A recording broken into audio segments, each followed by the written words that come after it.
Angin puting beliung yang terjadi di wilayah Kota Bekasi, Jawa Barat merusak sejumlah fasilitas wisata di situ Rawagede. Angin membuat atap beterbangan hingga porak-poranda. Sejumlah atap bangunan bahkan beterbangan dan sebagian roboh. Dilaporkan terdapat 7 saung serta panggung rusak akibat angin puting beliung. Pengelola wisata menyebut saat kejadian, kondisi saung sedang banyak pengunjung dan langsung berhamburan meninggalkan lokasi. Sebelum angin kencang datang, hujan turun dengan intensitas deras di wilayah Kota Bekasi. Tak lama berselang, angin kencang muncul kurang dari 1 menit dan menyapu kawasan wisata.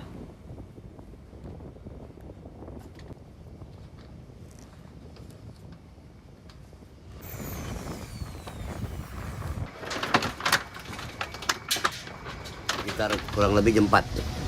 Itu angin muter dari arah utara, muter dari rubuh semua nih.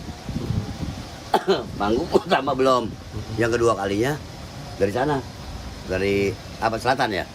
Atau balik lagi angin muter seperti kipas angin ini. Kenceng, ya itu rubuh semua. Jadi alhamdulillah begitu pengunjung sudah bergeser, rubuh.